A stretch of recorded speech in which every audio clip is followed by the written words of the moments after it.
میرے بھائیوں، ہماری جماعت اہل حدیث کے بارے میں بہت ساری جھوٹی باتیں بھی پھیلائی جاتی ہیں، اور آپ جانتے ہیں کہ جھوٹ جب بہت زیادہ بولا جائے تو وہ پروپیگنڈا بن جاتا ہے، اور پروپیگنڈا کے اندر بڑی طاقت ہوتی ہے۔ کبھی کبھی پروپیگنڈا کے ذریعے سچ کو جھوٹ اور جھوٹ کو سچ کر دیا جاتا ہے۔ تو جماعت اہل حدیث کے بارے میں ایک پروپیگنڈا یہ پھیلایا گیا کہ یہ جماعت نبی کو نہیں مانتی، اہل حدیث نبی کو نہیں مانتے، اہل حدیث نبی کو اپنے جیسا مانتے ہیں۔ تو آج کی تقریر میں میں یہ چاہتا ہوں کہ جماعت اہل حدیث کا کیا اسٹینڈ ہے، کیا موقف ہے اللہ کے پیارے رسول صلی اللہ علیہ وسلم کے بارے میں۔ کیا واقعی میں اہل حدیث اللہ کے نبی کو نہیں مانتے؟ آئیے قرآن کریم کی ایک آیت سے اپنی بات کو شروع کرتے ہیں۔ قرآن کہتا یا ایھا الذین آمنوا ان جاءکم فاسق بنبأ فتبینوا، اے ایمان والو، جب کوئی فاسق آدمی، کوئی ناقابل بھروسہ آدمی، کوئی اوشوسنیہ آدمی تمہارے پاس کوئی خبر لے کر کے آئے تو پہلے تحقیق کر لو، جانچ کر لو، کہیں ایسا نہ ہو ان تصیبوا قوما بجہالۃ فتصبحوا علی ما فعلتم نادمین، کہ سنی سنائی خبر کی بنیاد پر تم کوئی پرتکریا کر بیٹھو، تم کوئی ریاکشن کر بیٹھو، تم کوئی قدم اٹھا لو اور بعد میں تم کو پچھتانا پڑے، ریگریٹ کرنا پڑے، شرمندہ ہونا پڑے۔ اسلام ہمیں ایک اصول سکھاتا ہے کہ ہم ہر سنی سنائی بات کا وشواس نہ کریں۔ میرے پیارے ساتھی، جماعت اہل حدیث جس نے اپنا نام ہی اہل حدیث رکھا ہے، ہم نے اپنے آپ کو ہندوستان کے شہر دیوبند کی طرف منسوب نہیں کیا، ہم نے شہر بریلی کی طرف اپنے آپ کو منسوب نہیں کیا، ہم نے اپنے آپ کو اجمیر والا نہیں کہا، ہم نے اپنے آپ کو بغداد والا نہیں کہا، ہم نے اپنے اسکول آف تھاٹ کی بنیاد، اپنے مسلک کی بنیاد کسی امام کے نام پہ نہیں رکھی، کسی بزرگ کے نام پہ نہیں رکھی، کسی عالم کے نام پہ نہیں رکھی۔ دنیا والوں نے تو اپنے آپ کو حنفی بنا لیا، شافعی بنا لیا، مالکی بنا لیا، حنبلی بنا لیا، دیوبندی بنا لیا، بریلوی بنا لیا۔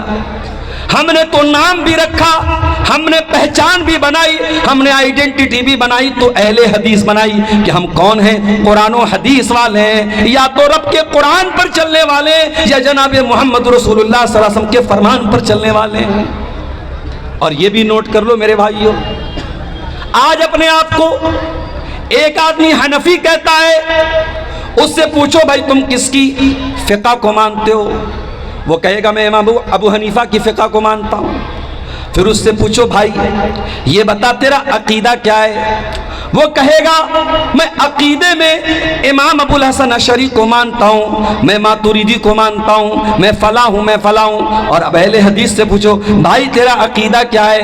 اہل حدیث کا جواب یہی ملے گا، میرا عقیدہ تو وہی ہے جو رب کے قرآن نے سکھایا، جو نبی کی حدیثوں نے سکھایا، ہمارا تو عقیدہ بھی قرآن و حدیث والا ہے۔ یہ کتنا بڑا ظلم ہے اور کتنا بڑا انیائے ہے کہ کوئی یہ کہے کہ اہل حدیث نبی کو نہیں مانتا۔ اور جہاں تک یہ سوال ہے کہ ہم یہ کہتے ہیں کہ صاحب نبی ہمارے جیسے ہیں، نبی ہمارے جیسے کیسے ہو سکتے ہیں؟ ہماری زبان سے سچ بھی نکلتا ہے، ہماری زبان سے جھوٹ بھی نکلتا ہے، ہماری بہت ساری باتیں صحیح بھی ہوتی ہیں اور بہت ساری باتیں غلط بھی ہوتی ہیں، لیکن اللہ کے آخری نبی کی شان کیا ہے؟ قرآن کا 27واں پارہ اٹھاؤ، اللہ فرماتا ہے وَالنَّجْمِ إِذَا هَوَى مَا ضَلَّ صَاحِبُكُمْ وَمَا غَوَى وَمَا يَنطِقُ عَنِ الْهَوَى إِنْ هُوَ إِلَّا وَحْيٌ يُوحَىٰ۔ قسم ہے ستارے کی جب وہ ٹوٹ کے گر جائے، اے مکہ والو ہم نے جو نبی تم کو دیا ہے، جو نبی تمہارے بیچ میں آئے ہیں، نہ تو ان کے علم کے اندر کوئی خرابی ہے، نہ ان کے عمل کے اندر کوئی خرابی ہے، ان کا علم بھی معصوم، ان کا عمل بھی معصوم۔ وَمَا ما ينطق عن الهوى، اور میرا نبی اپنی مرضی سے کچھ نہیں بولتا، میرے نبی کی زبان سے ان کی اچھا سے کچھ نہیں نکلتا ہے، ان هو الا وحی یوحی، میرے نبی تو وہی بولتے ہیں جو اللہ ان کو آرڈر دیتا ہے۔ حضرت عبداللہ بن عمر کہتے ہیں میں اللہ کے رسول کی ہر حدیث کو، ہر بات کو میں لکھ لیتا تھا، مجھے لوگوں نے منع کر دیا، کہا مت لکھا کر، اللہ کے پیارے نبی صلی اللہ علیہ وسلم تو انسان ہیں، کبھی آپ غصے میں بھی ہوتے ہیں، ہو سکتا ہے کہ غصے کی حالت میں کوئی ایسی بات آپ بول دے جس کو لکھنا ٹھیک نہیں ہے، اے عبداللہ تو ہر بات کو مت لکھا کر۔ حضرت عبداللہ کہتے ہیں میں نے لکھنا بند کر دیا، ابو داؤد کی روایت ہے، میں نے لکھنا بند کر دیا، اور جب میں نے یہ بات جناب محمد رسول اللہ صلی اللہ علیہ وسلم کو بتائی، آپ نے فرمایا اکتب فوالذی نفس محمد بیدہ، اے عبداللہ میری ہر بات کو تو لکھا کر، اس اللہ کی قسم جس کے ہاتھ میں میری جان ہے۔ آپ نے اپنے منہ کی طرف اشارہ کر کے فرمایا ما یخرج منہ الا حق، اے عبداللہ میرے منہ سے وہی نکلتا ہے جو حق ہوتا ہے۔ ہم نبی کو اپنے جیسا کیسے مان سکتے ہیں؟ نبی کی زبان سے نکلنے والا ہر شبد سچا ہے، ہر لفظ برحق ہے، ہر شبد اللہ کی طرف سے اللہ کے حکم سے نکلتا ہے۔ میرے پیارے ساتھیوں، نبی ہمارے جیسے کیسے ہو سکتے ہیں؟ ہاں ہم یہ کہتے ہیں نبی نور نہیں تھے، نبی فرشتے نہیں تھے، نبی انسان تھے۔ آپ بھی جیسے دنیا کے سارے انسان پیدا ہوتے ہیں، آپ بھی پیدا ہوئے۔ آپ کی ماں کا نام آمینہ تھا، آپ کے باپ کا نام عبداللہ تھا۔ پیدا ہوئے تو باپ انتقال کر چکے تھے، 6 سال کی عمر میں ماں کا انتقال ہو گیا، 8 سال کی عمر میں دادا کا انتقال ہو گیا، چچا نے پالا۔ آپ انسان تھے، بیمار بھی ہوتے تھے، تکلیف بھی آپ کو ہوتی تھی، آپ کے بدن پہ زخم بھی لگا، آپ کے دانت بھی توڑے گئے، آپ انسان تھے، آپ بشر تھے۔ ہاں یہ الگ بات ہے، اللہ نے آپ کو افضل البشر بنایا، اللہ نے آپ کو خیر البشر بنایا، اللہ نے آپ کو سارے نبیوں کا سردار بنایا۔ اس مسجد میں، مدرسے کی مسجد میں نماز ہوتی ہے، نماز کون پڑھاتا ہے؟ جس کو قرآن اچھا یاد ہو، جو حافظ ہو، جو عالم ہو۔ میرے پیارے بھائیوں، اپنے گاؤں کی مسجد کا امام ہم اس کو بناتے ہیں جس کو ہم نیک سمجھتے ہیں، اچھا سمجھتے ہیں۔ ارے ہم نے تو جس نبی کا کلمہ پڑھا ہے، وہ نبی صرف ہمارے امام نہیں ہے، وہ تو سارے نبیوں کے امام ہیں، سارے رسولوں کے امام بن کر کے وہ نبی دنیا میں آئے۔ بخاری کی روایت ہے، اللہ کے پیارے نبی فرماتے ہیں جب میں معراج کے سفر سے واپس آیا، مجھ سے مکہ کے کافروں نے، جب میں نے ان کو معراج کے بارے میں بتایا تو مجھے عاجز کرنے کے لیے، مجھے تنگ کرنے کے لیے مکہ کے کافروں نے کہا اے محمد صلی اللہ علیہ وسلم یہ بتائیے اگر آپ بیت المقدس میں گئے ہیں تو ذرا بیت المقدس کے بارے میں ہمارے سوالوں کا جواب دے دیجیے۔ بھئی میں تتواری کے مدرسے میں پہلی بار آیا ہوں، میں آیا تقریر کروں گا چلا جاؤں گا۔ اب میرے جانے کے بعد کوئی پوچھے عبدالغفار صاحب آپ تتواری مدرسے میں آئے تھے، یہ بتائیے اس کی مسجد میں کتنے کھمبے ہیں؟ تو بھائی میں کھمبا گننے تو نہیں آیا تھا۔ کوئی پوچھے مدرسے میں کتنے کمرے ہیں؟ بھائی میں کمرہ گننے نہیں آیا تھا، میں اپنے کام سے آیا تھا، کام کر کے چلا گیا۔ اللہ کے نبی بیت المقدس میں پہنچے، وہاں آپ نے نماز پڑھائی، سارے نبیوں کو آپ نے نماز پڑھائی۔ آپ نے بیت المقدس کی کھڑکیوں کو نہیں گنا، آپ نے اس کے کھمبوں کو نہیں گنا، آپ نے اس کی عمارت کو غور سے نہیں دیکھا۔ مکہ والوں نے پریشان کرنے کے لیے کہا آپ گئے ہیں نا بیت المقدس، بتائیے کتنے دروازے ہیں، کتنی کھڑکیاں ہیں، کتنے روشن دان ہیں؟ سوال کرنا انہوں نے شروع کر دیا۔ بخاری کی روایت ہے، اللہ کے پیارے نبی فرماتے ہیں فَقُرِبْتُ مَا لَمْ أُقْرَبْ مِثْلَهُ، مجھے اتنی تکلیف ہوئی کہ اتنی تکلیف مجھے کبھی نہیں ہوئی تھی، کیونکہ میرے اوپر جھوٹ کا الزام لگ رہا تھا، مجھے لوگ جھوٹا کہہ رہے تھے، میری بات کو لوگ مان نہیں رہے تھے۔ اللہ تبارک و تعالیٰ نے اپنے نبی کو جھوٹ کی تہمت سے بچانے کے لیے اور اپنے نبی کے سچ کو ثابت کرنے کے لیے اللہ نے دنیا کی پہلی LCD اسکرین لا کے رکھ دی۔ یہاں عورتوں میں LCD لگی ہوگی، شاید لگی ہے نا، اسکرین آج کیمرہ لگا ہے، عورتوں میں اسکرین لگی ہے اور اسٹیج کا سارا منظر عورتیں دیکھ رہی ہیں۔ 1400 سال پہلے نہ کیمرہ تھا، نہ LCD تھی، نہ اسکرین تھی، نہ یہ مشینیں تھیں۔ اللہ نے اپنے نبی کے سامنے بیت المقدس کا پورا سین لا کے رکھ دیا، اور اللہ کے پیارے نبی صلی اللہ علیہ وسلم جس طریقے سے، جس اینگل سے وہ سوال کرتے چلے جاتے تھے، وہ اینگل اللہ تعالیٰ بیت المقدس کا سامنے رکھ دیتا تھا اور اللہ کے نبی ان کے سوالوں کا جواب دیتے تھے۔ اسی حدیث میں آپ نے فرمایا، جب میں بیت المقدس میں پہنچا، وہاں ابراہیم علیہ السلام بھی موجود تھے، وہاں آدم علیہ السلام بھی موجود تھے، وہاں موسیٰ علیہ السلام بھی تھے، وہاں عیسیٰ علیہ السلام بھی تھے۔ سارے نبیوں کا حلیہ بھی آپ نے بتایا، ان کا بال کیسا تھا، ان کا چہرہ کیسا تھا۔ آپ نے فرمایا ابراہیم علیہ السلام کی شکل میرے جیسی تھی، آپ نے فرمایا عیسیٰ علیہ السلام کی شکل حضرت عروہ بن مسعود میں ملتی تھی۔ سب کا چہرہ بھی آپ نے بتایا، حلیہ بھی بتایا۔ اس کے بعد آپ نے فرمایا فحانت الصلاۃ، نماز کا ٹائم ہوا، ابراہیم بھی موجود ہے، آدم بھی موجود ہے، موسیٰ بھی موجود ہے، عیسیٰ بھی موجود ہے، لیکن امامت کرنے کے لیے، نماز پڑھانے کے لیے کوئی آگے نہیں بڑھا۔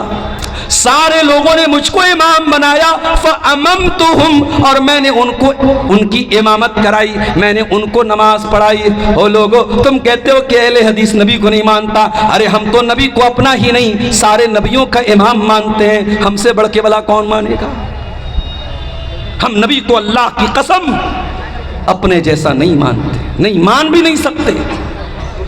نماز کا ٹائم ہے، سب بندی ہو رہی ہے، اللہ کے پیارے نبی جب نماز کھڑی ہوتی تھی سب بندی کراتے تھے، سب کھڑی کرتے تھے، ایک ایک آدمی کو پکڑ پکڑ کے سیدھا کرتے تھے، پیر سے پیر ملواتے تھے، کندھا سے کندھا ملواتے تھے۔ جاؤ میرے بھائیوں، ہندوستان کی ساری مسجدوں کا جا کے سروے کر لو، اگر کسی مسجد میں سب سے زیادہ پیر سے پیر اور کندھے سے کندھا ملا کر کے سیدھی سب آپ کو ملے گی تو وہ اہل حدیث کی مسجد ملے گی۔ الحمدللہ نبی کی سنت پر عمل کرنے کا سوبھاگیہ بھی ہمیں پراپت ہے، اس پر عمل کرنے کا شرف بھی ہم کو حاصل ہے۔ نبی اکرم نماز کھڑی ہوتی تھی، سب سیدھی کرتے تھے اور آپ فرماتے تھے اقیموا صفوفکم، اے میرے صحابہ اپنی صفوں کو سیدھی کر لو، فانی اراکم من وراء ظہری، جب میں نماز پڑھاتا ہوں میں سامنے بھی دیکھتا ہوں اور میں پیچھے بھی دیکھتا ہوں، اس لیے سب میں آگے پیچھے نہ ہونا، سب بالکل سیدھی کر لو، سب بالکل برابر کر لو۔ اس کا مطلب کہ اللہ کے نبی کو یہ وشیشتا دی گئی، یہ اسپیشلٹی دی گئی، یہ خصوصیت دی گئی کہ آپ پیچھے بھی دیکھ سکتے تھے۔ اللہ کے پیارے نبی خود فرماتے ہیں میں نماز پڑھتا ہوں تو مجھے پیچھے کا بھی نظر آتا ہے۔ اور آگے بڑھیے، رات کا وقت ہے، اللہ کے پیارے نبی تہجد کی نماز پڑھ رہے ہیں، 8 رکعت آپ نے نماز پڑھی، اس کے بعد آپ تھوڑی دیر سو گئے، لیٹ گئے، اس کے بعد آپ نے اٹھ کر کے وتر کی نماز پڑھی۔ حضرت عائشہ نے فرمایا اے اللہ کے پیارے نبی اتنام قبل ان توتر، آپ وتر کی نماز کے پہلے تھوڑی دیر سو جاتے ہیں، آرام کرتے ہیں، آپ تو وضو بھی نہیں کرتے، آپ تو ایسے ہی نماز پڑھ لیتے ہیں۔ آپ نے فرمایا اے عائشہ میرا معاملہ دوسرے لوگوں کی طرح نہیں ہے، میں لیٹا تو تھا، تنام عینی ولا ینام قلبی، میری آنکھیں سو رہی تھی لیکن میرا دل جاگ رہا تھا، میں پورے ہوش و حواس میں تھا۔ بھئی ہم اور آپ سو جائیں ہمارا وضو ٹوٹ جائے گا۔ کیوں ٹوٹ جائے گا؟ کیونکہ انسان جب نیند کی حالت میں رہتا ہے، ہوش و حواس میں نہیں رہتا ہے، اسے احساس نہیں ہوتا ہے، ہو سکتا ہے اس کی جو ہے اس کا وضو ٹوٹ جائے اور وہ کوئی ایسی چیز ہو جائے کہ جس سے اس کا وضو ٹوٹ جائے۔ اس لیے شریعت میں اگر انسان گہری نیند سے سو جائے تو وضو ٹوٹ جاتا ہے، مگر اللہ کے پیارے نبی وتر کی نماز کے پہلے تھوڑی دیر سوتے ہیں، اور حضرت عائشہ جب پوچھتی ہیں اے اللہ کے نبی آپ وتر کے پہلے سوتے ہیں، تو آپ نے فرمایا میری آنکھیں سوتی ہیں مگر میرا دل نہیں سوتا ہے۔ ایسے تھے ہمارے پیارے نبی صلی اللہ علیہ وسلم۔ میرے پیارے ساتھیوں، ہم نے تو اس نبی کا کلمہ پڑھا ہے جس نبی کو اللہ نے پورے قرآن میں کہیں پر بھی یا محمد کہہ کے نہیں پکارا، نام لے کر کے نہیں پکارا، موسیٰ علیہ السلام کو یا موسیٰ کہا، عیسیٰ علیہ السلام کو یا عیسیٰ کہا، ابراہیم کو یا ابراہیم کہا، آدم کو یا آدم کہا، نوح کو یا نوح کہا، لیکن جب اللہ نے اپنے آخری نبی کو پکارا، کہیں فرمایا یا ایھا النبی، کہیں پکارا یا ایھا الرسول، کبھی فرمایا یا ایھا المزمل، کبھی فرمایا یا ایھا المدثر۔ ارے میرے نبی کی شان تو یہ ہے، قرآن کہتا ہے وَرَفَعْنَا لَكَ ذِكْرَكَ، اے نبی ہم نے آپ کے ذکر کو بلند کر دیا۔ حسان بن ثابت کہتے ہیں وَزَمَّ الْإِلَٰهُ اسْمَهُ مَعَ اسْمِهِ إِذَا قَالَ الْمُؤَذِّنُ أَشْهَدُ، جب مؤذن اذان دیتا ہے، جب پانچوں ٹائم کی اذان دیتا ہے اور اشہدو اللہ الہ الا اللہ کہتا ہے، تو مؤذن کی اذان کمپلیٹ نہیں ہو سکتی، مؤذن کی اذان پوری نہیں ہو سکتی جب تک وہ اشہدو ان محمد رسول اللہ نہ کہے، جب تک زمین قائم ہے، جب تک آسمان قائم ہے، جب تک دنیا میں اذان ہو رہی ہے، جب تک اللہ کی توحید کا ترانہ پڑھا جائے گا، محمد رسول اللہ صلی اللہ علیہ وسلم کی رسالت کا ترانہ بھی پڑھا جائے گا۔ پورے قرآن میں اللہ نے کسی انسان کی قسم نہیں کھائی، چاند کی قسم کھائی، سورج کی قسم کھائی، ستاروں کی قسم کھائی، عصر کے ٹائم کی قسم کھائی، فجر کے ٹائم کی قسم کھائی، چاشت کی قسم کھائی، مکہ شہر کی قسم کھائی۔ پورے قرآن میں اللہ نے کسی انسان کی قسم نہیں کھائی، مگر قرآن کا 14واں پارہ اٹھاؤ، اللہ سورہ ہجر میں فرماتا ہے لَعَمْرُكَ إِنَّهُمْ لَفِي سَكْرَتِهِمْ يَعْمَهُونَ، اے میرے نبی آپ کی زندگی کی قسم، آپ کی عمر کی قسم، اے میرے نبی حضرت لوط علیہ السلام کی قوم کے لوگ اپنے گناہ کے نشے میں مست ہو چکے تھے، اپنے ان کو گناہ کا نشہ چڑھ چکا تھا۔ قرآن میں اللہ نے کسی اور کی زندگی کی قسم نہیں کھائی، اگر کھائی ہے تو اپنے آخری نبی کی زندگی کی قسم کھائی۔ میرے پیارے ساتھیوں، ہمارے اوپر یہ اگر کوئی الزام لگائے کہ صاحب یہ نبی کو نہیں مانتے، اپنا دماغ صحیح کر لے، وہ اپنی وچار دھارا درست کر لے، وہ اپنے نظریے کو صاف کر لے، وہ اپنی عینک کو صاف کر لے۔ وہ ارے ہم نے تو یہ تہمت بھی، نبی کی محبت میں یہ گالی بھی ہم نے سنی ہے، لوگوں نے ہمیں یہ تانا بھی مارا ہے کہ صاحب یہ اہل حدیث تو اماموں کو نہیں مانتے، بزرگوں کو نہیں مانتے۔ مسجد میں ایک آدمی آتا ہے، سینے پر ہاتھ باندھتا ہے، پوچھو بھائی تو سینے پر ہاتھ کیوں باندھتا ہے؟ وہ کہتا ہے اللہ کے نبی نے سینے پر ہاتھ باندھا تھا۔ دنیا کہتی ہے وہابی ہے، یہ غیر مقلد ہے، یہ اہل حدیث ہے۔ ایک دوسرا آدمی آتا ہے، وہ بھی سینے پر ہاتھ باندھتا ہے، دنیا پوچھتی ہے تو سینے پر ہاتھ کیوں باندھ رہا ہے؟ وہ کہتا ہے میں امام احمد ابن حنبل کا ماننے والا ہوں، میں امام شافعی کا ماننے والا ہوں۔ دنیا کہتی ہے کوئی بات نہیں۔ او لوگوں، یہ کتنا بڑا نیائے ہے کہ امتی کا نام لیا جائے تو تم خوش ہو جاتے ہو اور رسول کا نام لیا جائے تو تم ناراض ہو جاتے ہو۔ اہل حدیث کا تو یہی نعرہ ہے کہ ہم سارے اماموں کا احترام کرتے ہیں، سارے بزرگوں کا احترام کرتے ہیں، مگر یہ اتھارٹی، یہ مقام، یہ درجہ اگر کسی کو حاصل ہے کہ اس کی ہر بات کو لینا ہے، اس کی کسی بات کو ٹھکرانا نہیں ہے، تو یہ درجہ صرف اور صرف جناب محمد رسول اللہ صلی اللہ علیہ وسلم کو حاصل ہے۔ اور معاف کرنا، جن اماموں کے نام پہ آپ نے دکانیں سجا کے رکھی ہیں، ان اماموں نے بھی یہی تعلیم دی ہے۔ اہل حدیثوں سن لو، اگر کوئی امام ابو حنیفہ کو برا بھلا کہتا ہے وہ اہل حدیث نہیں ہو سکتا، کوئی امام مالک کو برا بھلا کہتا ہے وہ اہل حدیث نہیں ہو سکتا، کوئی امام شافعی کے بارے میں بدزبانی کرتا ہے وہ اہل حدیث نہیں ہو سکتا۔ ہم سارے اماموں کا احترام کرتے ہیں، مگر ہم کیا کہتے ہیں فَإِن تَنَازَعْتُمْ فِي شَيْءٍ فَرُدُّوهُ إِلَى اللَّهِ وَالرَّسُولِ، جب کسی مسئلے میں اختلاف ہو جائے، جب کسی مسئلے میں جھگڑا ہو جائے تو یہ دیکھو کہ اللہ کیا کہہ رہا ہے، یہ دیکھو کہ رسول کیا کہہ رہے ہیں، اللہ اور اس کے رسول کی بات کو مان لو۔ یہی ہماری دعوت ہے اور یہی ہمارا مشن ہے میرے پیارے ساتھی۔ اللہ نے اپنے نبی کو بہت ساری اسپیشل کوالٹیز سے بھی نوازا تھا۔ آئیے ایک حدیث آپ کو پڑھ کے سناتا ہوں، صحیح مسلم کی روایت ہے، اللہ کے پیارے نبی فرماتے ہیں اعطیت ستا لم یعطہن احد قبلی، اللہ نے 6 چیزیں مجھ کو ایسی دی ہیں مجھ سے پہلے اللہ نے کسی کو نہیں دی تھی، مجھ سے پہلے کسی اور نبی کو یہ 6 چیزیں نہیں دی گئیں۔ نمبر 1، اوتیت جوامع الکلم، اللہ تعالیٰ نے مجھ کو جوامع الکلم دیے ہیں، اللہ کے پیارے نبی چھوٹی چھوٹی باتوں میں بڑے بڑے ارتھ نکال لیتے تھے. آپ کی چھوٹی چھوٹی باتوں میں معنی کا سمندر ہوتا تھا. آپ دریا کو کوزے میں بند کر لیتے تھے. آپ کی چھوٹی چھوٹی حدیثوں پر علماء نے موٹی موٹی کتابیں لکھی.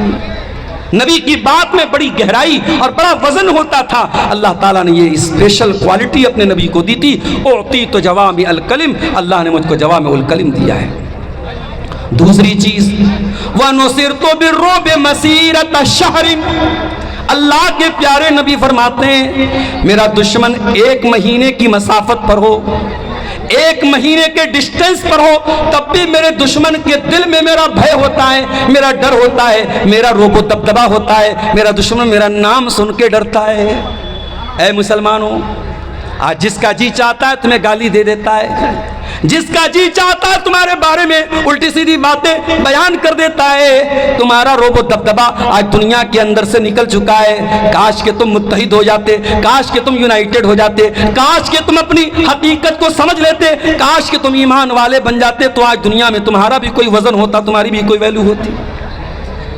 یاد رکھو میرے پیارے ساتھیوں، ایک ہو جاؤ تو بن سکتے ہو خورشید مبیں، ورنہ ان بکھرے ہوئے تاروں سے کیا بات بنے. تارے الگ الگ ہیں تو ان کی روشنی میں کوئی خاص جان نہیں نظر آتی ہے، لیکن انہی تاروں میں ایک تارا سورج بھی ہے جو پوری دنیا کو روشن کر رہا ہے. تو بننا ہے تو سورج بنو جو پوری دنیا کو روشن کر رہا ہے. اور سورج کب بنو گے؟ جب تمہارے اندر یونٹی آئے گی، ایکتا آئے گی، اتحاد آئے گا. جب تم مل کر کے، آج بہار میں الیکشن چل رہا ہے اور میں بہت اوائڈ کرتا ہوں الیکشن کے سے ریلیٹڈ میں کوئی بات نہیں بولتا ہوں، پھر بھی ہمارے یوٹیوبر حضرات سدھرنے والے نہیں ہیں. ابھی کل ہمارے ایک دوست نے دکھایا بنارس میں مجھے ایک ویڈیو میں لالو پرساد کی اور جو ہے مودی جی کی اور کس کی تصویر لگا کے میرا فوٹو لگا دیا کہ مولانا نے بہار الیکشن کے بارے میں بولا. میں کوئی بات نہیں بول رہا ہوں، لیکن تھمبنیل بن جاتا ہے، مارکیٹ میں آ جاتا ہے. اس کے بعد ہم جب بولتے ہیں کہ بھائی یوٹیوبرز کو الاؤڈ مت کرو، یہ ہمارے بھائی بیچارے ناراض ہو جاتے ہیں. ایک بھائی ہم کو فون کر کے کہہ رہا ہے کہ جب آپ فیمس نہیں تھے، ہم لوگوں کی وجہ سے آپ فیمس ہوئے. تو بھائی اتنی ہمت ہے تو مولانا جرجیت سے بھی آپ اجازت لے کے دکھاؤ. آپ لوگوں کی شرارتوں سے یہ پابندی لگی، ہمیں کیا اعتراض ہے اگر آپ چند پیسے کما لیں، لیکن مسئلے کھڑے ہوتے ہیں میرے بھائیوں. بار بار ہم نے تقریروں میں کہا کہ بھڑکاؤ تھمبنیل نہ لگاؤ، میرے جلسوں کی تاریخ نہ ڈالو، مگر نہیں لوگ سدھر رہے ہیں. الٹی سیدھی چیزیں، گندے گندے تھمبنیل. آج بھی اتنا کہنے کے بعد بھی آپ یوٹیوب پر سرچ ماریے، اسی بہار کے اور سیمانچل کے کئی چینل والے گندے گندے تھمبنیل لگا کر کے ہماری تقریروں پر ڈال رہے ہیں. میرے پیارے ساتھیوں، الیکشن کا ماحول ہے، میں کچھ نہیں بولوں گا، ایک بات کہوں گا، یونٹی اپنے اندر پیدا کرو، اتحاد پیدا کرو. دنیا میں کسی بھی دیش میں، کسی بھی ملک میں جب پالیٹکس ہوتی ہے تو وہاں بھی یہ دیکھا جاتا ہے کہ کس کے اندر کتنا وزن ہے. اگر آپ کی یونٹی کا پاور ہوگا، آپ کے اتحاد کی طاقت ہوگی، تو دنیا کی ہر پارٹی، ہر سرکار، ہر گٹھ بندھن آپ کے آگے جھکے گا اور آپ کی بات مانے گا. آپ اپنے اندر یونٹی اور اتحاد پیدا کرو، اپنے وزن کو ختم مت کرو، اپنی ویلیو کو ختم مت کرو میرے ساتھ. اللہ کے پیارے نبی فرماتے ہیں وَنُصِرْتُ بِالرُّعْبِ مَسِيرَةَ شَهْرٍ، میرا دشمن 1 مہینے کی دوری پر ہو، تب بھی میرے دشمن کے دل میں اللہ تعالیٰ نے میرا روب و دبدبا ڈال دیا ہے. وَأُحِلَّتْ لِيَ الْمَغَانِمُ، اور میرے لیے مال غنیمت کو حلال کر دیا گیا. مجھ سے پہلے کسی اور نبی کے لیے مال غنیمت حلال نہیں تھا. دشمن سے جنگ ہوتی تھی اور جو مال حاصل ہوتا تھا، آسمان سے ایک آگ آتی تھی اور سارے مال کو کھا جاتی تھی. مگر اس امت کے لیے اور اللہ کے آخری نبی کے لیے مال غنیمت کو حلال کیا گیا. اس کے بعد آپ نے فرمایا چوتھی چیز وَجُعِلَتْ لِيَ الْأَرْضُ مَسْجِدًا وَطَهُورًا، اور زمین کو اللہ تعالیٰ نے میرے لیے پاک بنایا ہے اور زمین کو مسجد بنایا ہے. مسلمان دنیا کے کسی بھی کونے میں چلا جائے، نماز کا ٹائم ہو جائے، اسے مسجد تلاش کرنا ضروری نہیں ہے. جہاں پاک زمین ہو، جہاں پاک جگہ ہو، کوئی ناپاکی نہ ہو، کوئی گندگی نہ ہو، مسلمان قبلہ رخ کھڑا ہو کر کے دنیا کے کسی کونے میں نماز پڑھ سکتا ہے. اگر پانی نہیں مل رہا ہے، دنیا کے کسی بھی کونے میں چلا جائے، مٹی مل رہی ہے، مٹی سے تیمم کر کے نماز پڑھ سکتا ہے. ابھی آج ایک صاحب نے مسئلہ پوچھا تھا کہنے لگے میری والدہ کی آنکھوں کا آپریشن ہوا ہے اور ڈاکٹر نے بالکل سختی سے منع کیا ہے کہ آنکھ میں پانی نہیں لگنا چاہیے، اب میری والدہ نماز کیسے پڑھیں گی؟ کہا نہ پانی لگنا چاہیے نہ مٹی لگنی چاہیے۔ میں نے کہا پورا وضو کرو، چہرہ مت دھلو، آنکھ مت دھلو، آنکھ کے پاس پانی نہ جائے، پورا وضو کر لو، آپ نماز پڑھ لو۔ فاتقوا اللہ ما استطعتم، اللہ سے ڈرو جتنی تمہارے اندر طاقت ہے۔ آپ اگر آنکھوں کا آپریشن ہوا ہے اور آنکھوں میں پانی ڈالنے سے ڈاکٹر نے منع کیا ہے، آپ چہرہ نہیں دھوئیں گے تب بھی آپ کا وضو ہو جائے گا، اللہ تعالیٰ اتنے ہی کی پکڑ کرے گا جتنی آپ کی طاقت ہے میرے ساتھ۔ تو نبی نے فرمایا میرے لیے مال غنیمت کو حلال کیا گیا ہے، اور آپ نے فرمایا مجھ سے پہلے جتنے نبی آئے کسی خاص قوم کے لیے آئے، کسی خاص بستی کے لیے آئے، وہ ارسلت الی الخلق کافہ، لیکن میں ساری انسانیت کے لیے نبی بنا کر کے بھیجا گیا۔ وختم بی النبیون، اور نبوت کی مہر میرے اوپر لگا دی گئی، میں آخری نبی بن کر کے دنیا میں آیا، میں خاتم النبیین بن کر کے دنیا میں آیا، میرے بعد کوئی نبی آنے والا نہیں ہے۔ یہ عقیدہ ہے ہمارا اللہ کے پیارے نبی کے بارے میں۔ اب اگر کوئی آپ سے کہے کہ اہل حدیث نبی کو نہیں مانتا تو اسے یہ تقریر سنا دینا کہ ہمارا عقیدہ اللہ کے رسول کے بارے میں یہ ہے، لیکن ہاں ہم نبی کو نبی مانتے ہیں، نبی کو رب نہیں مانتے۔ عیسائی حضرت عیسیٰ علیہ السلام کو سن آف گاڈ مانتے ہیں، اللہ کا بیٹا مانتے ہیں، تو کیا وہ حضرت عیسیٰ کا احترام کر رہے ہیں؟ نہیں، ہم کہتے ہیں یہ حضرت عیسیٰ کا احترام نہیں ہے، ان کی انسلٹ ہے، ان کا اپمان ہے، ان کی توہین ہے۔ عیسیٰ اللہ کے بندے ہیں، اللہ نے بغیر باپ کے پیدا کیا ان کو اپنی قدرت سے، لیکن وہ عیسیٰ اللہ کے بندے ہیں، اللہ کے رسول ہیں، اللہ کے بیٹے نہیں ہو سکتے۔ ان کو اللہ کا بیٹا کہنا اللہ کو گالی دینا ہے، اللہ کا اپمان ہے، عیسیٰ علیہ السلام کا اپمان ہے۔ اسی طریقے سے آج جو لوگ ہمارے نبی کے بارے میں الٹی سیدھی باتیں کرتے ہیں، کوئی کہتا ہے کہ کعبہ بھی جھک رہا ہے محمد کے شہر میں، کوئی قوالی گا رہا ہے کہہ رہا ہے کہ کعبہ بھی اللہ کے نبی کے شہر میں آ کے جھک رہا ہے، کیا یہ کعبہ کی توہین نہیں ہے؟ کیا یہ اللہ کے گھر کی توہین نہیں ہے؟ کوئی کہہ رہا ہے وہی جو مستوی عرشتا خدا ہو کر اتر پڑا مدینے میں مصطفیٰ ہو کر، کوئی اللہ کے نبی کو اللہ کے مقام تک پہنچا رہا ہے۔ کوئی کہہ رہا ہے بگڑی میری بنا دے، بگڑی بنانے والے، کوئی نبی کو بگڑی بنانے والا قرار دے رہا ہے۔ یاد رکھو میرے پیارے ساتھیوں، بگڑی بنانے والا کوئی اگر ہے تو اللہ ہے، اولاد دینے والا اگر کوئی ہے تو اللہ ہے، شفا دینے والا اگر کوئی ہے تو اللہ ہے، دعائیں سننے والا اگر کوئی ہے تو اللہ ہے۔ قرآن کہتا ہے یا اہل الکتاب لا تغلو فی دینکم، اے اہل کتاب اپنے دین کے اندر تم غلو مت کرو۔ نبی نے غلو کرنے سے منع، غلو مطلب کسی کی لمٹ اور کسی کی حد سے آگے بڑھانا۔ ہمارے جلسوں میں جو نظامت ہوتی ہے الحمدللہ، اکثر جو پروگرام کے نظامت کرنے والے ہوتے ہیں بہت اچھے الفاظ کا چناؤ کرتے ہیں، صحیح باتیں بولتے ہیں، مگر کبھی کبھی بہکنے والے بہک بھی جاتے ہیں، ایسی باتیں کرنے لگتے ہیں جو نہیں کہنی چاہیے۔ اہل حدیث کے اسٹیج پر مبالغہ آرائی سے کام نہیں لینا چاہیے، کسی بھی شخصیت کے بارے میں غلو نہیں کرنا چاہیے۔ ہماری شریعت نے نبی کے بارے میں بھی غلو کرنے سے منع کیا ہے۔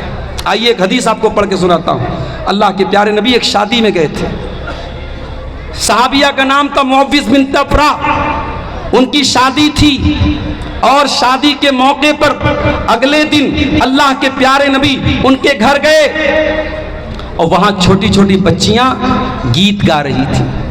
پتہ یہ چلا کہ شادی کے موقع پہ خوشی منانا جائز ہے، چھوٹی چھوٹی بچیاں اگر کوئی گیت پڑھ رہی ہیں بغیر میوزک کے وہ بھی جائز ہے، لیکن جو چیز غلط ہے، عورت کی بے پردگی غلط ہے تو شادی کے موقع پر بھی غلط ہے۔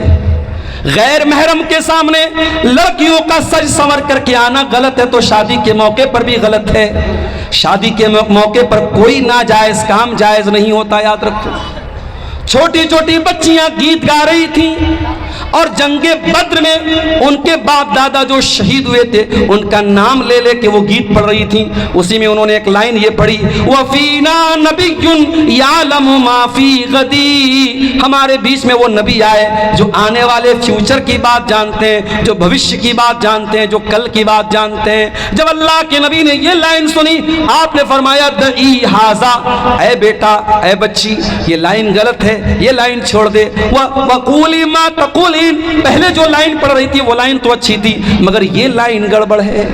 پتہ یہ چلا، یہ ہمارے شیرسابادی قوم کے بہت بڑے نعت خواں موجود ہیں ہمارے اسٹیج پر، میں ان سے بھی یہ بات کہوں گا، اور جو بھی نعت وغیرہ پڑھتے ہیں، کہ اگر آپ کوئی نعت پڑھتے ہیں تو نعت نبی کی شان میں پڑھی جاتی ہے، نبی کی پرشنسا اور نبی کی تعریف میں پڑھی جاتی ہے۔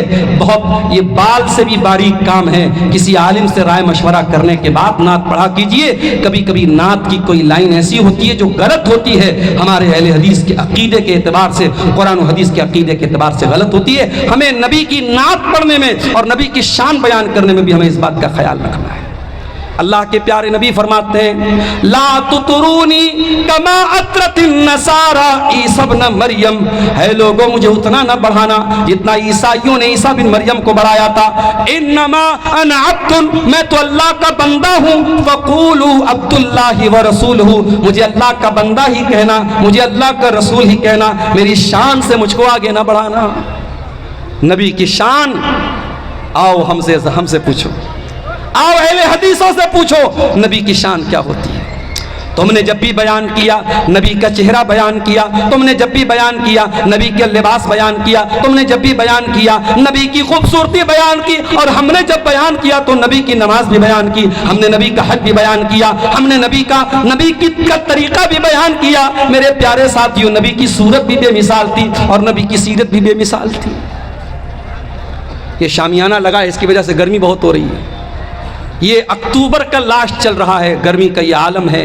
آپ سوچئے میرے ساتھیوں، قیامت کے دن کی گرمی کا کیا عالم ہوگا۔ سورج 1 میل کی دوری پر ہوگا۔ اللہ کے پیارے نبی فرماتے ہیں، بخاری کی روایت ہے، سارے لوگ پریشان ہو کر کے حضرت آدم کے پاس آئیں گے اور آدم علیہ السلام سے ریکویسٹ کریں گے، اے آدم، آپ انسانوں کے باپ ہیں، اللہ نے آپ کو اپنے ہاتھ سے پیدا کیا ہے، اے آدم ہم بہت پریشانی میں ہیں اور اللہ تعالیٰ بہت ناراض ہے، آپ اللہ تعالیٰ سے گزارش کر دیجئے اللہ جلدی سے حساب لے لے، یہ تکلیف ختم ہو جائے۔ آدم علیہ السلام معذرت کر لیں گے، انکار کر دیں گے، کہیں گے نہیں بھائی میں اس لائق نہیں ہوں، میں اللہ کی بارگاہ میں نہیں بول سکتا، اللہ بہت غصے میں ہے۔ آدم علیہ السلام کہیں گے ایک کام کرو، نوح علیہ السلام کے پاس چلے جاؤ۔ لوگ حضرت نوح کے پاس آئیں گے، ان سے ریکویسٹ کریں گے، اے نوح گرمی بہت زیادہ ہے، سورج 1 میل کی دوری پر ہے اور ہم بہت پریشان ہیں، اے نوح علیہ السلام آپ اللہ سے گزارش کر دیجئے اللہ جلدی سے حساب لے لے۔ حضرت نوح بھی انکار کر دیں گے۔ لوگ ابراہیم کے پاس آئیں گے، وہ بھی انکار کر دیں گے۔ لوگ موسیٰ علیہ السلام کے پاس آئیں گے، وہ بھی انکار کر دیں گے۔ لوگ عیسیٰ علیہ السلام کے پاس آئیں گے، وہ بھی انکار کر دیں گے۔ آخر میں لوگ آئیں گے آمینہ کے لال، عبد المطلب کے دلارے، تاجدار مدینہ، احمد مجتبیٰ محمد مصطفیٰ صلی اللہ علیہ وسلم کے پاس، اور آ کر کے آپ سے کہیں گے، اے اللہ کے آخری نبی، آپ خاتم النبیین ہیں، آپ اللہ کے آخری نبی ہیں، ہم بہت پریشانی میں ہیں، اے اللہ کے نبی آپ ہی کچھ کیجئے اور اللہ سے آپ گزارش کیجئے اللہ جلدی سے حساب لے۔ اے ٹٹواری اور آس پاس کے آئے ہوئے میرے بھائیوں، آج اللہ کے نبی کو دنیا سے گئے ہوئے 1400 سال سے زیادہ ہو چکے ہیں، آج اپنے نبی سے ہم بہت پیار کرتے ہیں، لیکن غور کرو وہ نبی ہم سے کتنا پیار کرتے ہیں۔ قیامت کے دن جب سارے نبی انکار کر دیں گے اور کوئی سفارش کرنے کے لیے تیار نہیں ہوگا، اللہ کے نبی فرماتے ہیں میں تیار ہو جاؤں گا، فَأَنْطَلِقُ فَآتِي تَحْتَ الْعَرْشِ، میں چل کر کے اللہ کے عرش کے نیچے آؤں گا اور میں سجدے میں گر جاؤں گا اور اللہ کی بارگاہ میں سجدہ کروں گا، اور جب میں سجدہ کروں گا اللہ تعالیٰ میرے دل میں اپنی تعریف اور حمد و ثنا کی ایسی باتیں ڈالے گا جو اللہ نے کسی اور کے دل میں نہیں ڈالی ہے، میں اللہ کی ایسی پرشنسا کروں گا، ایسی تعریف کروں گا، اللہ کی طرف سے آواز آئے گی، یا محمد ارفع راسک سل توتا اشفا تشفا، اے محمد صلی اللہ علیہ وسلم سر اٹھائیے مانگیے آپ کو دیا جائے گا، آپ سفارش کیجئے آپ کی سفارش قبول کی جائے گی۔ اللہ اکبر۔ اللہ کے نبی فرماتے ہیں کہ جب میں سفارش کروں گا تو سب سے پہلے میری امت کے وہ لوگ جنت میں جائیں گے جن کا حساب و کتاب نہیں ہوگا، اور وہ کون لوگ ہوں گے؟ وہ تعویذ گنڈا سے بچنے والے لوگ ہوں گے، اللہ کی ذات پہ سچا بھروسہ کرنے والے لوگ ہوں گے، وہ سب سے پہلے جنت میں جائیں گے، اور جنت میں ان کے لیے اسپیشل گیٹ ہوگا جو جنت کے رائٹ سائڈ میں ہوگا جس کا نام الباب الایمن ہوگا، وہ جنت کے اس گیٹ سے اندر داخل ہوگا۔ میرے پیارے ساتھیوں، آپ الزام لگائیں کہ اہل حدیث نبی کو نہیں مانتا، اس سے بڑا جھوٹ دنیا کا کوئی نہیں ہو سکتا۔ ارے ہم تو وہ ہیں کہ ہم نے تو یہ نعرہ لگایا ہے کہ اصل دین آمد کلام اللہ معظم داشتن، کہ دین اصل یہ ہے کہ رب کے کلام پر عمل کیا جائے اور مصطفیٰ کے فرمان پر عمل کیا جائے۔ میرے پیارے ساتھیوں، کبھی رات میں بستر پہ سونے جاتے ہو تو بیوی بچوں کا خیال آتا ہے، فیملی کا خیال آتا ہے، پریوار کا خیال آتا ہے۔ کبھی غور کرو، جس نبی کا کلمہ ہم پڑھتے ہیں اس نبی کو رات میں بھی ہمارا خیال آتا تھا۔ صحیح مسلم کی روایت ہے، اللہ کے پیارے نبی رات میں قرآن پڑھ رہے ہیں اور قرآن پڑھتے ہوئے آپ نے ابراہیم علیہ السلام کی دعا پڑھی۔ ابراہیم اللہ سے دعا کرتے ہیں، رب انہن اضللن کثیرا من الناس فمن تبعنی فانہ منی ومن عصانی فانک غفور رحیم۔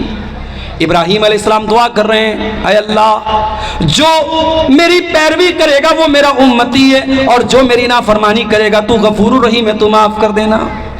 اس کے بعد اللہ کے پیارے نبی عیسیٰ علیہ السلام کی ایک دعا پڑھتے ہیں۔ عیسیٰ علیہ السلام اللہ سے دعا کرتے ہیں، کیا کہتے ہیں؟ کہتے ہیں فمن تبعنی فإنہ منی ومن عصانی ان تعذبہم فإنہم عبادک وان تغفر لہم فإنک انت العزیز الحکیم۔ اے اللہ اگر تو ان کو عذاب دے تو یہ تیرے بندے ہیں، اور اگر تو معاف کر دے تو طاقت والا ہے، تو حکمت والا ہے، تو جیسا مناسب سمجھے گا ویسا تو کر لینا۔ نبی نے دیکھا کہ دو نبیوں نے اپنی اپنی امت کے لیے دعا مانگ لی۔ اب اللہ کے نبی کو اپنی گنہگار امت کا خیال آیا، ہمارا اور آپ کا خیال آیا، ہم گنہگاروں کا خیال آیا۔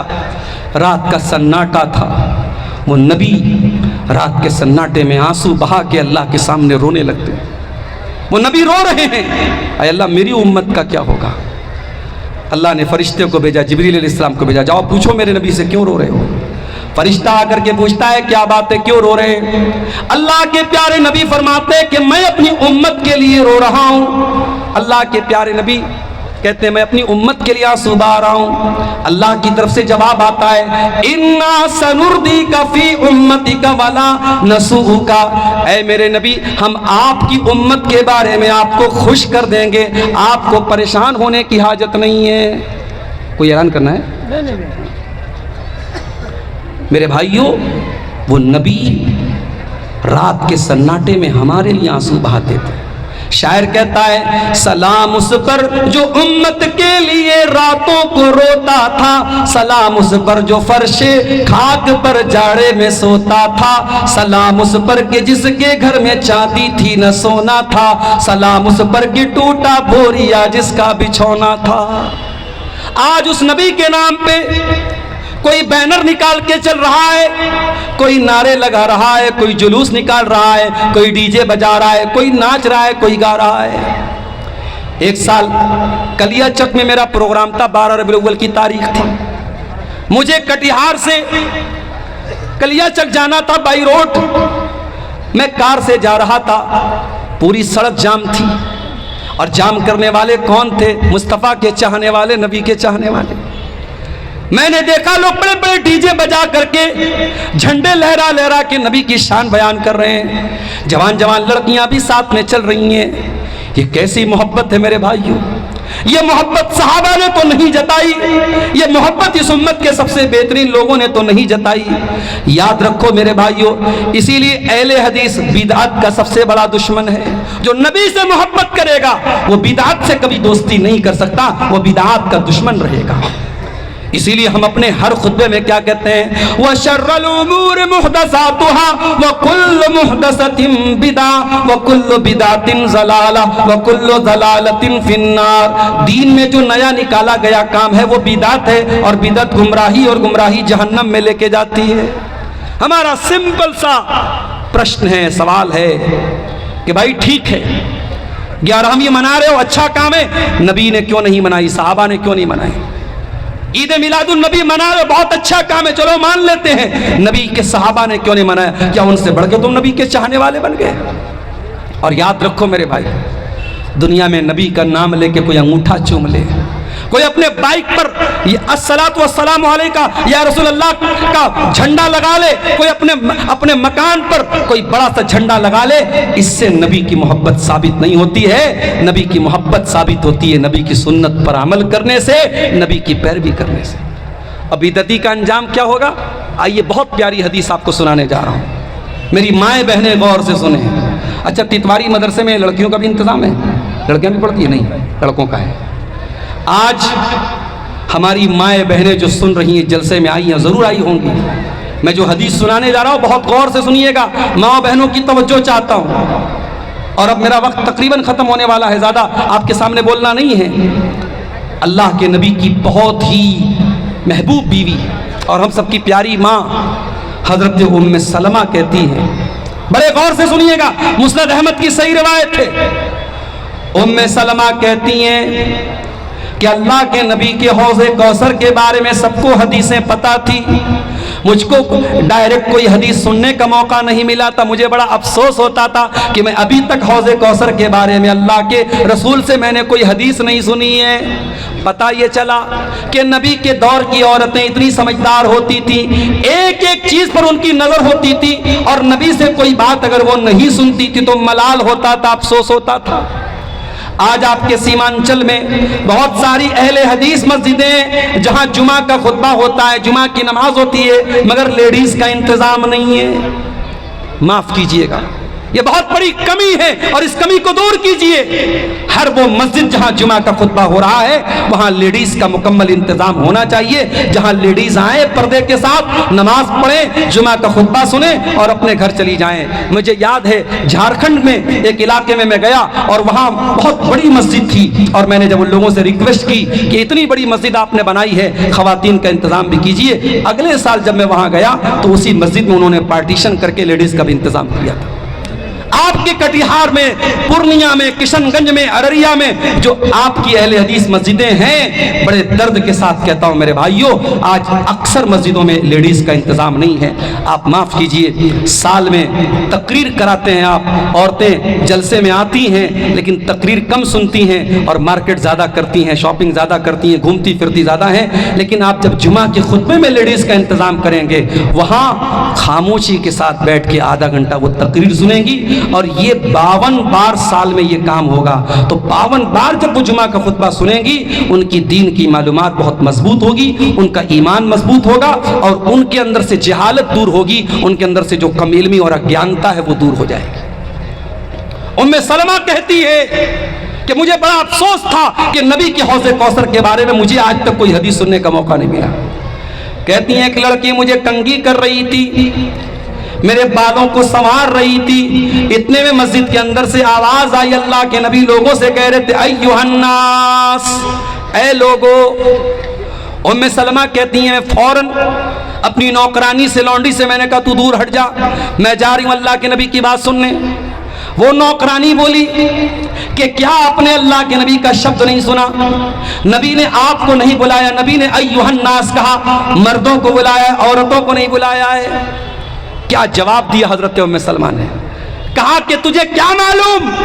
جب اللہ کے نبی ایھا الناس کہتے ہیں تو مردوں کے لیے بھی کہتے ہیں، عورتوں کے لیے بھی کہتے ہیں، دونوں شامل ہوتے ہیں۔ شریعت کے ہر قانون میں، شریعت کے ہر حکم میں جہاں الگ سے نہ کچھ بتایا گیا ہو، وہاں مردوں کے لیے جو حکم ہوتا ہے سیم عورتوں کے لیے بھی ہوتا ہے۔ ام سلمہ آئیں، پردے کے پاس کھڑی ہو گئی، اللہ کے نبی حوض کوثر کا تذکرہ کر رہے تھے۔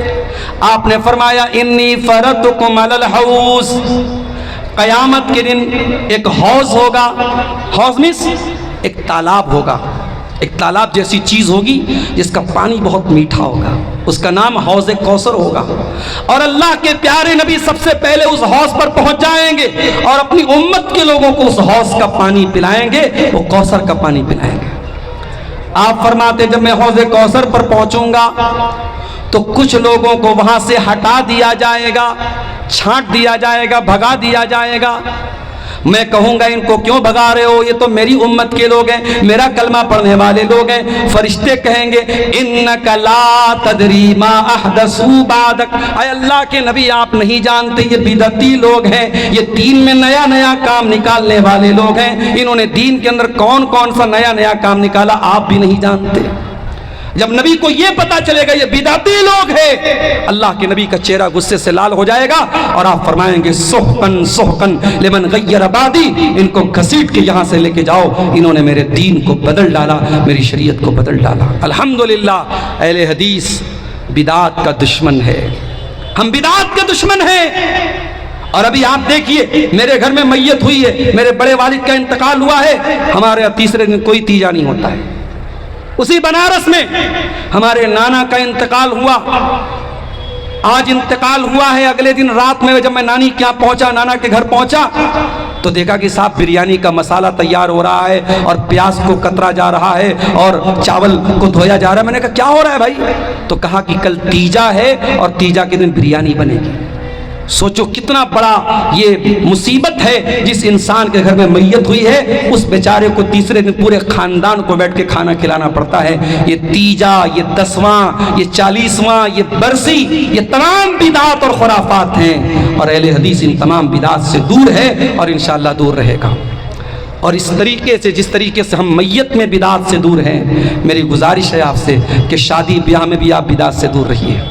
یہ منگنی کی بڑی بڑی رسمیں، یہ رنگ پہنانے کے لیے پورا دعوت کرنا، یہ ہلدی کی دعوت کرنا اور ساری لڑکیوں کا لڑکوں کا ہلدی کے کلر کا کپڑا پہننا، تمام چیزیں غلط ہیں، خرافات ہیں، بدعت ہیں اور بری رسم و رواج ہے۔ میرے پیارے ساتھیوں، نکاح میں بھی آپ اہل حدیث بنیے، شادی میں بھی اہل حدیث بنیے، صرف نماز میں اہل حدیث مت بنیے۔ یہ چند باتیں اللہ کے نبی کے مقام و مرتبے کے تعلق سے اور اس غلط فہمی کے تعلق سے کہ اہل حدیث نبی کو نہیں مانتے، چند باتیں آپ کے سامنے رکھی گئی ہیں۔ میں اللہ سے دعا کرتا ہوں رب العالمین ہمیں اور آپ کو اپنے نبی کا مقام سمجھنے کی توفیق عطا فرمائے، نبی کی سچی محبت ہمارے دلوں میں اللہ تعالیٰ پیدا فرمائے۔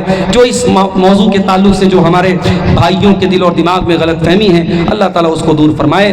رب العالمین جامعہ اسلامیہ تتواری کو مزید ترقی عطا فرمائے اور یہاں سے پڑھنے والے بچوں کو دین کا سچا خادم بنائے، اور جب تک ہم دنیا میں زندہ رہیں اسلام پر زندہ رہیں اور ہمارا خاتمہ ایمان پر ہو، آمین۔ وآخر دعوانا ان الحمد للہ رب العالمین، والسلام علیکم ورحمۃ اللہ وبرکاتہ۔